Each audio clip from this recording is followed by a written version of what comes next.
세상에 떠도는 기묘한 괴담들. 경기도 포천의 강가에서 실제로 겪었던 시르괴담. 22년 전 10살 때의 이야기다. 나와 동생 그리고 아버지 이렇게 셋이서 여름방학을 맞아 경기도 포천으로 놀러갔다. 시골 어느 구석의 한 강가였다. 차가 들어갈 수 없어서 주차하려고 한 바퀴를 돌고 있던 중 저쪽에 차 한 대가 들어갈 만한 자리를 발견했다. 그런데 세 걸음만 걸러가면 아파트 3층 높이의 낭떠러지가 있었다. 잘못하면 다칠 수 있는 공간이었지만 주차할 수 있는 곳은 그곳밖에 없었다. 동급생들보다 큰 나는 가뿐하게 걸을 수 있는 경사였고 동생의 손을 잡아주며 내려갔다. 얼른 짐을 풀어 텐트를 친 후 동생과 물놀이를 하고 배고프면 돌판에 삼겹살을 구워 신나게 놀았다. 하루 종일 놀고 저녁이 되자 쉬려고 동생과 텐트로 들어갔다. 아빠는 혼자서 밤 낚시를 하고 계셨다. 다른 사람들은 모두 집으로 돌아갔고 강가는 고요하고 조용했다. 하루 종일 노느라 피곤했던 나는 잠에 들었고 그때 아빠가 빨리 일어나 라며 다급하게 나를 깨우셨다. 아빠는 정신없이 동생의 신발을 씻고 있었고 동생은 울고 있었다. 너무 무섭고 불안한 마음에 아빠를 쳐다봤다. 아빠의 눈빛은 마치 뭔가에 쫓기듯 다급해 보였다. 아빠 왜 그래? 내가 물었다. 아빠가 지켜줄 테니까 걱정하지 마. 아빠 믿지? 아빠는 정신없는 모습을 보였고 나는 무서워서 눈물이 나려고 했다. 그때 아빠는 동생을 들쳐업고 내 손을 붙잡더니 정신없이 내달리셨다. 아빠는 뛰면서 한 번씩 뒤를 쳐다보셨다. 마치 누군가 아빠를 바짝 쫓아오는 것처럼 그냥 막 달리셨다. 달리다 보니 낮에 내려온 경사로가 보였고 아빠는 올라가 하시며 동생을 들쳐 올리셨다. 분명 낮에는 내가 쉽게 오르내리던 경사였는데 내가 올라가려 하자 마치 누가 잡아당기는 듯한 느낌을 받았다. 자꾸 발이 미끄러졌다. 아빠도 올라가서 나를 잡아주려 했는데 갑자기 뒤돌던 아빠가 꺼져 내 딸의 다리 놔라고 소리를 지르셨다. 아빠의 화내는 모습은 나에게 하는 것이 아니라 내 뒤에 누군가에게 하는 것 같았다. 그래서 아빠 왜 그래? 뒤에 누가 있어? 라고 물었을 때 내 몸에 피가 빠져나가는 느낌이 들었다. 뭔가 이상하다 싶어서 뒤를 돌려보려 했지만 아빠는 뒤 돌아보지 마. 아빠만 바라고 울면서 말씀하셨다. 그렇게 아빠만 바라보며 경사를 올라갈 수 있을 만큼 끌어올려졌다. 아빠는 근처 슈퍼로 달려가 누구 없어요? 도와주세요. 라며 도움을 요청하셨다. 문을 막 두드렸지만 시골이라 일찍 문을 닫았는지 아무도 없었다. 그때 슈퍼 옆 창고 문이 열려 있었고 우리는 정신없이 그쪽으로 뛰어들어갔다. 겨우 한숨을 돌리던 중 갑자기 동생이 저 아저씨 뭐야? 라며 울부짖으며 무언가를 향해 돌멩이를 던졌다. 나는 왜 동생이 그런지 몰랐고 동생이 보고 있는 곳으로 시선을 따라가 봤더니 아무것도 보이지 않았다. 하지만 아빠도 집어 던지며 꺼져라 라고 소리쳤다. 내 눈에는 아무것도 보이지 않았지만 다른 사람의 눈에는 보였던 것 같다. 그 기분은 상상할 수 없을 정도로 공포스러웠다. 당시 나는 어린 나이였지만 그때 무언가 위험하다는 느낌이 들었고 아빠와 동생과 함께 차로 도망가야겠다고 생각했다. 그렇게 우리는 차로 도망쳤지만 아빠는 그 절벽 쪽으로 엑셀을 밟고 있었다. 다행히 사이드 브레이크가 잠겨 있었다. 잠시 후 탄 냄새가 차 안에 가득 퍼졌고 나는 울면서 아빠를 때리며 왜 그러시냐고 라고 말했다. 그제서야 아빠는 상황을 파악하시고 사이드 브레이크를 내리고 후진을 하여 겨우 낭떠러지를 벗어날 수 있었다. 그 후 무사히 빠져나와 인근 파출소로 피신을 갔다. 도착하자마자 엉망이 된 우리 가족은 본 경찰관에게 숙직실을 내주시며 쉬라고 하셨다. 숙직실에서 겨우 안정을 취하려 했지만 방금 일어난 일을 생각하니 잠을 잘 수가 없었다. 아빠 자. 내가 물었다. 아까 왜 도망쳐 왔어? 누가 쫓아왔어? 내 질문에 아빠는 한참을 나를 쳐다보시더니 아무것도 아니라며 잠을 자라고 하셨다. 다음 날 아침 파출소를 빠져나와 다시 그곳으로 가서 짐을 챙기고 집으로 돌아갔다. 그리고 7년 뒤 충격적인 사실을 듣게 되었다. 가족들이 모여 거실에서 뉴스를 보고 있는데 어떤 가족이 물놀이를 하러 계곡에 갔다가 사고를 당했다는 뉴스였다. 그때 내 머릿속에 7년 전의 일이 떠올랐다. 아빠, 그날 기억나? 7년 동안 아무도 꺼내지 않았던 그날의 이야기를 내가 먼저 꺼냈다. 결국 아빠가 겨우 그 얘기를 해주셨다. 그날 저녁 아빠는 혼자 낚시를 하던 중 잠잠하던 강물이 점점 출렁이기 시작했었다. 피곤해서 조금 쉬어야겠다 싶어 텐트로 가서 누웠다. 그때 밖에서 흥흥거리는 소리가 들렸고 분명 주변 사람들은 다 떠나고 우리 가족만 남았는데 들려오는 노랫소리가 이상했다. 그래서 잘못 들었나 하고 다시 귀를 기울였지만 이번에는 텐트가 물 위에 있는 것처럼 배처럼 출렁거리고 있었다. 이상한 느낌을 받아 텐트를 열고 나가보니 물 위에 남자가 서 있었다. 순간 아빠는 그것이 사람이 아니라는 것을 깨달았다. 그래서 아빠는 우리를 먼저 살려야겠다고 생각하고 우리를 깨우고 짐도 버린 채 막 달려갔다. 그 남자는 우리를 미친 듯이 쫓아오기 시작했고 아빠는 무조건 여기를 벗어나야겠다고 생각하여 그 경사로를 올라갔다. 동생을 들쳐 올리고 올라가서 뒤를 돌아봤을 때 그 남자가 내 발목을 잡고 있었다. 놀란 아빠는 꺼지라 며 소리를 지르셨다. 그때 나는 뒤를 돌아보려 했지만 아빠는 뒤돌아보지 마 라고 하셨다. 그건 내가 무서워서 난리칠까봐 그런 것이었다. 잠시 후 차를 타고 난 후 아빠가 말하셨다. 그날 우리가 파출소 숙직실에서 잠을 청하던 날 새잖아. 그때 경찰들이 수군거리는 걸 들었는데 우리가 가기 전날 그곳에서 낚시하던 남자가 어망을 던지려고 물에 들어갔다가 실종되었대. 한탄강은 오래전부터 물귀신이 많다는 전설이 있다. 그것은 바로 소설기라는 전설이다. 두 번째 이야기 아프리카의 귀신. 새 프로그램 제작을 위해 현지 담당자와 함께 아프리카 우간다로 가게 되었다. 하지만 도착하자마자 풍경에 실망했다. 마치 랜드 사파리에 멈춘 것 같았다. 그래서 현지의 가이드에게 더 센 곳이 없냐고 물어봤다. 가이드님은 주저하며 대답을 하지 않다가 딱 한 곳이 있다며 말을 꺼냈다. 그곳은 현지인들도 가기를 꺼리는 장소였다. 왜냐하면 예전에 반군 세력이 활동했던 위험 지역이었기 때문이다. 하지만 나는 주저하지 않고 그곳으로 가자며 바로 진행을 시켰다. 막상 도착해보니 진정한 지상낙원 같았다. 전기도 전화도 없고 부족 사람들은 모두 전통 의상을 입고 있었다. 식생활도 자급자족하며 생각하고 있던 오지의 모습이 그대로 있었다. 됐다. 이건 대박이다. 무조건 찍고 가야겠다.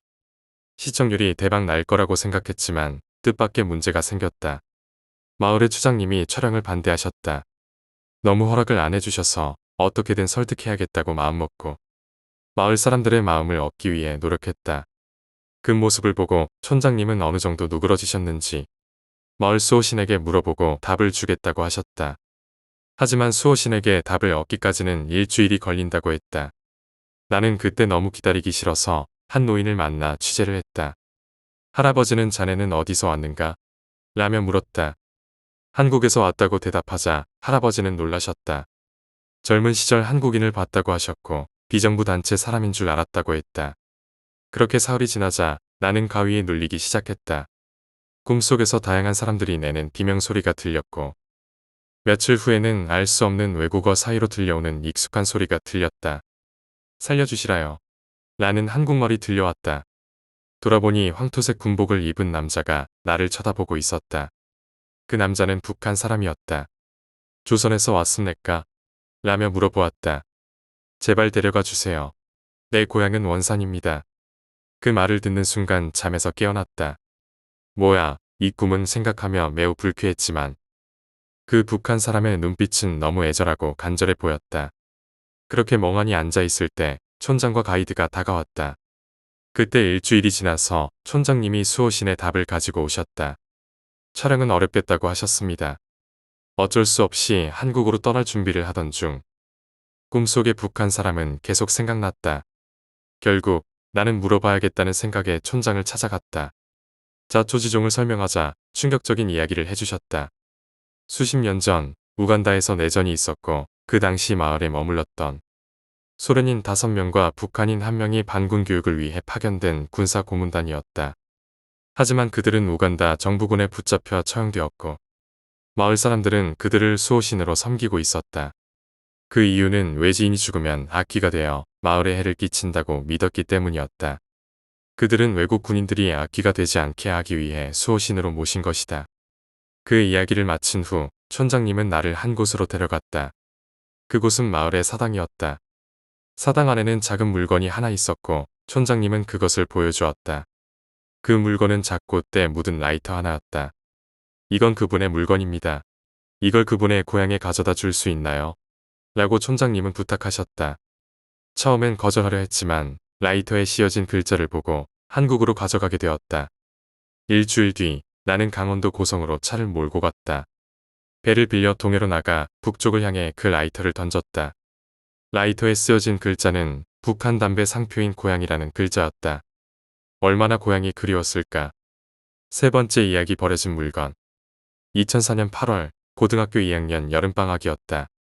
학생이었고 방학이라 새벽까지 게임을 하고 낮에는 늦잠을 자는 생활을 했었다. 그날도 낮에 잠을 자고 있었는데 엄마에게 전화가 걸려왔다. 고강아, 여기 쓰레기 공터야. 누가 멀쩡한 장을 버리고 갔어. 완전 새거야. 자기 장인데 너무 이뻐. 엄마가 말했다. 당시 집 근처에는 쓰레기 공터가 있었다. 쓰레기도 버리고 수각도 하는 넓은 공터였다.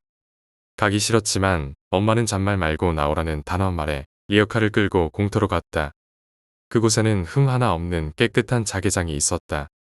마음에는 썩 들지 않았지만 어머니 말을 따라 자개장을 집으로 가져갔다. 그랬더니 어머니는 이 방에 딱이라면서 원래 있던 장을 빼고 자개장을 집어넣었다. 그리고 3일 후 거실에서 TV를 보고 있는데 갑자기 키 문 여는 소리가 났다. 소리가 나는 쪽으로 고개를 돌려보니 자개장 문이 혼자 열려 있었다. 그래서 다시 문을 잘 닫아놓았는데 어느새 문이 다시 열리고 있었다. 다시 닫아놓아도 열리고 반복되었다. 처음에는 오래된 장이라서 경첩이나 다른데 문제가 있나 싶어서 샅샅이 살펴봤지만 특별히 이상한 점은 없었다. 그래서 임시 방편으로 고무밴드로 문을 묶어 두었다. 그런데 어느 날 아침 눈을 떴는데 자개장 문에 감아둔 고무밴드가 다 끊어져 있고 한 뼘 넓이로 문이 열려 있었다. 더 이상했던 것은 외출 후 돌아오면 닫힌 방 앞에서 강아지들이 짖고 있었다. 강아지들이 방 안에 들어가고 싶어하는 건가 싶어서 방문을 열어줬더니 미친 듯이 자개장으로 돌진해 발로 긁어댔다. 이쯤 되자 무서웠지만 사춘기라서 어머니한테 말은 못하고 창피해서 자개장을 외면한 채 지냈다. 2주가 지난 어느 날 초저녁부터 침대에 누워 있었다. 잠이 안 와서 뒤척이다가 자개장 쪽으로 몸을 돌린 순간 누군가 몸을 잡는 것처럼 온몸이 굳어버렸다. 자개장을 보고 있는 눈이 안 감겼다. 자개장 문이 열리면서 고무밴드마저 팽팽해지더니 한 가닥씩 끊어져 버리면서 결국엔 다 끊어져 버렸다. 그러더니 열린 문 틈 사이로 무언가 보이기 시작했다. 자세히 보니 이를 갈고 있는 할머니가 노려보고 있었다. 피부는 창백하다 못해 새파랗고 눈동자는 검은색으로 가득 차 있었다. 너무 무서워서 벌벌 떨고 있는데 자개장에서 손이 나오더니 머리를 낚아채려는 순간 개들이 왈왈 짖으면서 달려와 다가오는 손을 공격하기 시작했다. 그 순간 그 손은 강아지를 잡더니 벽에 던져버렸다. 너무 놀라서 비명을 지르고 강아지를 안은 채 방을 뛰어나왔는데 강아지는 계속 낑낑거리고 있었다. 그래서 뒷다리를 봤더니 털이 다 뽑혀서 속살이 보일 정도였다. 설마 아니겠지 생각하며 다시 방으로 달려가 보니 고무밴드가 다 끊어져 있고 자개장 안에 강아지 털 뭉치가 떨어져 있었다. 이 일을 어머니한테 말씀드리자 처음에는 반대하시더니 자개장에 강아지 털을 보시더니 다시 공터에 갖다 놓자고 하셨다. 그래서 리어카에 자개장을 싣고 다시 공터로 가서 버렸다. 그런데 버린 자개장을 본 고물상 아저씨가 달려와서 이거 여기서 가져간 거지? 라며 콕 집어 얘기했다. 어떻게 아셨냐고? 라고 하자 어디론가 전화를 하셨다. 그리고 잠시 후 전화를 받고 오셨는지 50대 부부가 신발도 씻지 않은 채 불이 나게 달려오셨다. 그런데 남편이 자개장을 보시더니 어머니 죄송합니다라고 하면서 대성통곡을 하셨다. 알고 보니 자개장은 남편의 어머니의 유품이었다. 생전에 할머니는 치매를 앓으셨고 혼자 집에 있을 때 불이 났다. 불은 금방 꺼졌지만 할머니는 자개장 안에 숨어 계셨다. 평소 할머니는 자개장만은 내 몸처럼 소중히 여기셨다고 한다. 매일같이 자개장을 닦고 쓰다무시며 다른 사람들이 만지지 못하게 하셨다고 한다. 그 당시 불을 피해 자개장 안에 숨어 있다가 유독가스로 돌아가셨다. 그럼 자개장은 왜 공터에 버려진 것일까? 알고 보니 유품을 정리하다가 자개장을 버렸고 그날 밤부터 할머니의 아들이 꿈에 나와서 자개장 어딨어? 내 자개장 찾아와. 라며 꿈속에서 계속 나타나셨다고 한다. 이 얘기를 듣고 머릿속에 생각이 스쳤다. 할머니가 어떻게 생기셨나요? 라고 물었더니 남편은 휴대폰에 있는 어머니 사진을 보여주셨다. 그 사진 속 할머니는 자개장에서 이를 바득바득 깔고 노려보고 있었다. 그 후 남편은 자개장을 소각하면서 기도를 드렸고 그때 꿈속에서 할머니는 잘 지내라며 작별 인사를 하고 가셨다고 한다. 이후로 그는 남의 물건을 탐하지 않게 되었다. 네 번째 이야기 방화범. 어린 시절 나는 파라과이로 이민을 갔다. 파라과이는 브라질과 아르헨티나 사이에 위치한 나라로 남아메리카의 정중앙에 자리 잡고 있다. 721만 명의 사람들이 카니발 축제와 마테차를 즐기며 살아가는 곳이다. 나는 파라과이의 수도인 아순시온에서 자랐다. 아순시온 부촌에 위치한 명문 사립고등학교에 다녔는데 재학생 대부분은 중산층 이상의 현지인들이었다. 그 학교는 빈민가와 맞닿아 있었는데 그곳은 아이들이 굉장히 많았다. 먹고 살기 힘든 이들은 오토바이를 타고 학생들의 가방을 훔치는 등 빈민촌 아이들이 많았다. 이런 일들이 빈번히 일어나자 학교는 교사와 학생을 제외한 누구도 출입할 수 없는 상황이었다. 그렇게 시간이 지나 2017년 고등학교 1학년 때 일어난 일이다. 나는 매년 학교에서 열리는 축제를 준비하고 있었다. 축제 날짜가 얼마 남지 않아 친구들과 서둘러 준비하던 중 갑자기 조명이 하나 터졌다. 연기가 나기 시작했고 우리는 무대에서 내려와 조명을 쳐다보았다. 내가 서 있던 바로 그 자리에 조명이 떨어졌다. 정말 큰일을 당할 뻔했구나 생각하면서 찜찜한 마음으로 조명 조각을 줍고 주름막을 올리려 했는데 그게 올라가지 않았다. 딱 사람의 종아리 높이만큼만 올라갔다. 이런 자잘한 사고들이 계속되면서 작업 시간이 계속 늦어졌고 밤 11시가 되어서야 작업이 끝났다. 하지만 파라과이는 11시가 되면 대중교통을 이용할 수 없었다. 그래서 친구들과 체육관에서 잠을 잘 수밖에 없었다. 친구들은 무대 뒤편에서 잤고 나는 더위를 잘 타는 바람에 무대 앞편에서 잠을 자게 되었다. 한참 잠을 자고 있었는데 누군가의 발소리로 잠에서 깨고 말았다. 이 시간에 누가 왔지? 라는 생각이 들었다. 창문 뒤 가로등 불빛의 시야가 점점 보이기 시작했다. 가만히 커튼 밑을 봤더니 왔다 갔다 하는 검은색 다리가 보였다. 걷다가 멈추는 것이 반복되고 있었다. 빈민촌 아이가 들어왔나 생각하고 잘 타일러서 내보내야겠다고 생각했다. 그런데 갑자기 그 다리는 보이지 않았고 소리도 더 이상 들리지 않았다. 나갔나? 생각하며 다시 잠을 청하려 했지만 이상한 느낌이 들었다. 파라과이는 흑인을 찾아보기 힘든 나라였는데 아까 본 아이는 흑인 아이였다. 그때 머리 위에서 찌그덕 소리가 다시 들려왔다. 그 소리는 점점 다가왔고 어느새 얼굴 앞까지 와서 두 발이 멈췄다. 그 거리 고작 40cm였다. 보통 흑인의 피부색은 갈색빛을 띠는데 그 다리와 발은 새카맣게 보였다.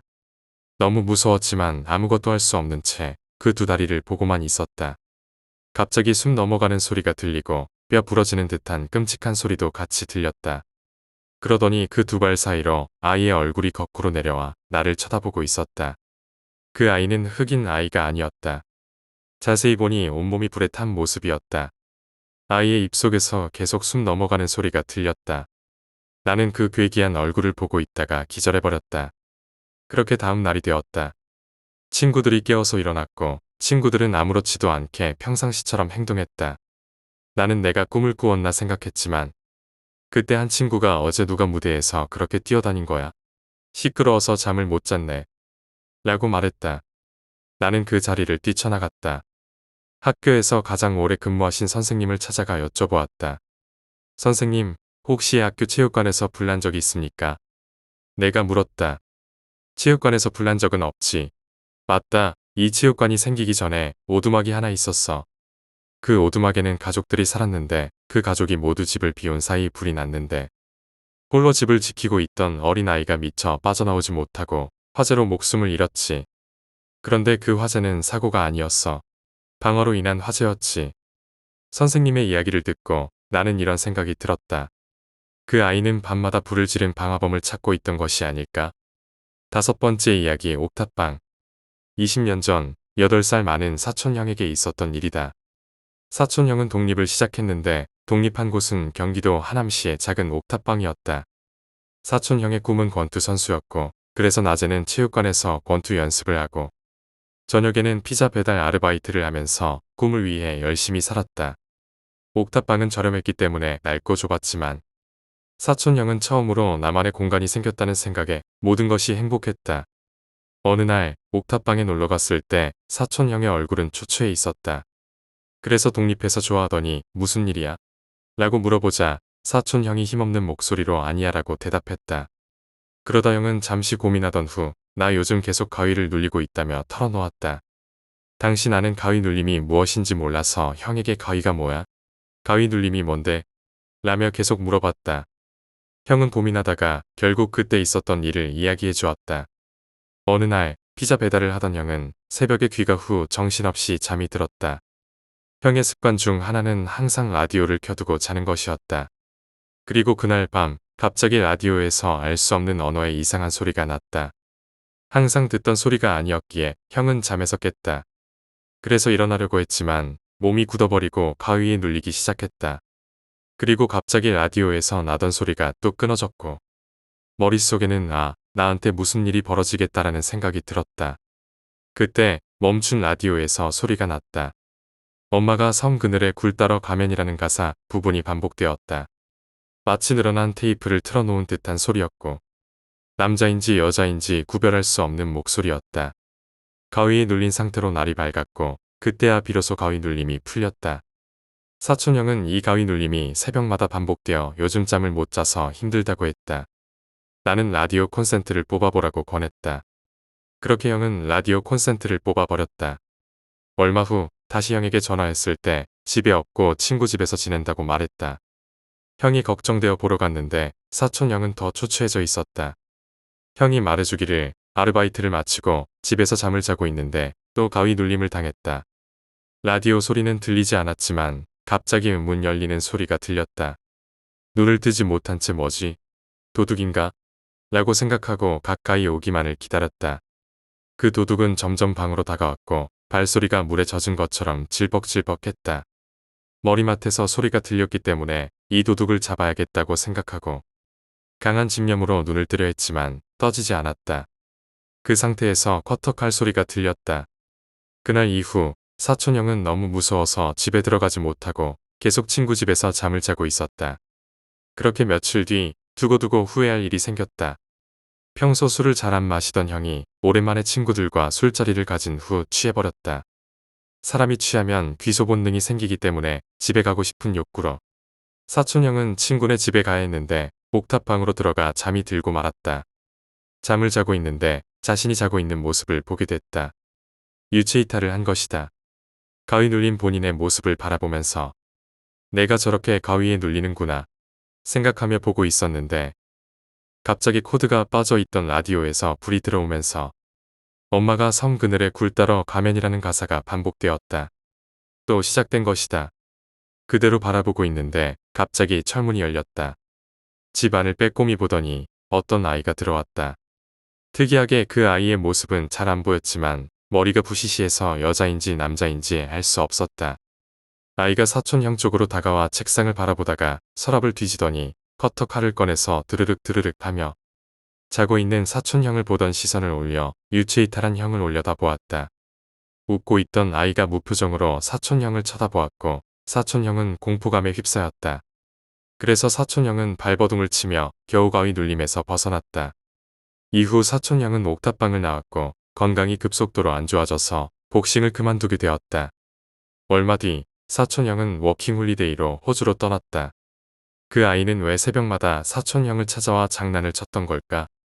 더 무서운 후일담은 사촌형이 호주로 떠나기 전에 그 집에 관해 수소문했다. 이웃들에게 물어보니 그 옥탑방에는 어린 부부와 어린 아이가 살고 있었다. 어느 날 남편이 아내와 아이를 두고 도망쳤다. 어린 아내는 혼자 아이를 키우고 있었고 아이의 울음소리가 끊이지 않아 민원이 자주 들어왔다. 그래서 엄마가 아이를 학대한다는 소문이 돌았다. 그러다 어느 날 옥탑방에 화재가 발생했다. 집 전체가 탈 정도는 아니었고 집 내부에서 살짝 일어난 화재였다. 그런데 알고 보니 아이의 엄마가 아이만 방에 남겨두고 불을 질렀다는 자백이었다. 그 당시 사망했던 나이는 3살밖에 되지 않았다. 사촌형은 자신이 본 것이 자란 아이의 모습이었을까 생각하며 처음에는 너무 무서웠지만 이제는 너무 마음 아픈 사연이었다.